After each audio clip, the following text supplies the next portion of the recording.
২৪ ঘন্টা পার হলেও রাজধানীর রাজাবাজারে জামায়াত নেতা মোহাম্মদ আনোয়ারুল্লাহ হত্যার ঘটনায় মামলা হয়নি। পুলিশ জানিয়েছে, দাফনের জন্য পরিবারের সদস্যরা কুমিল্লার লাকসামে অবস্থান করায় মামলা রেকর্ডে দেরি হচ্ছে।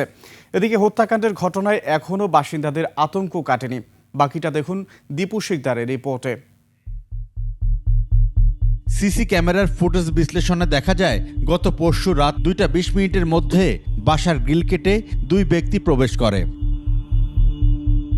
টানা 2 ঘন্টার মিশন শেষে ভোর রাতে একই পথে বেরিয়ে যায় তারা। এই সময়ের মধ্যে তারা বেঁধে রাখে নিহতের স্ত্রীকেও। লুটে নেয় 8 ভরি স্বর্ণ আর নগদ 5 লাখ টাকা। পশ্চিম রাজাবাজারের এই ভবনের দোতলায় স্ত্রীসহ বসবাস করতেন নিহত আনোয়ারুল্লাহ।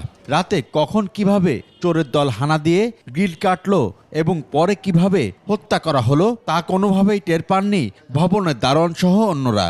এটা এল সিস্টেমের বিল্ডিং, তো এখান থেকে এই পাশে যেরকম লম্বা, ওই পাশ থেকে ওই পাশে যেরকম লম্বা।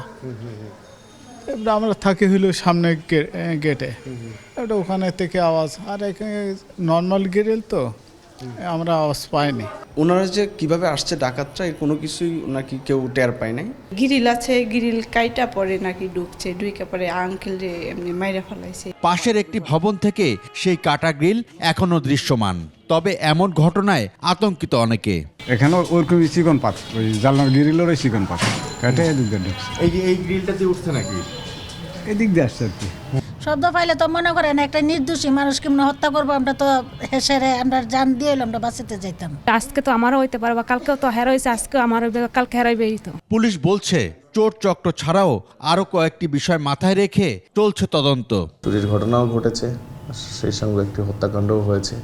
তো আমরা প্রাথমিকভাবে এটি হয়তো আসামি ধরতে পারলে একটু বিস্তারিত জানতে পারবো। ওই এলাকায় যারা সাসপেক্ট রয়েছে, আমরা সন্দেহভাজন যারা ওই এলাকায় গ্রিল কেটে চুরি করে, এই টিমটার উপর নজর রাখছি। সেই সাথে ওনার কোনো পারিবারিক রাজনৈতিক কোনো শত্রু ছিল কিনা সেটি নিয়ে আমরা কাজ করতেছি। নিহতের পরিবার ঢাকায় ফিরলেই দ্রুত মামলা দায়ের করবেন বলে মনে করেন এই কর্মকর্তা। আমাদের আসলে বিশ্লেষণ চলমান। দীপু শিকদার, 21 টেলিভিশন, ঢাকা।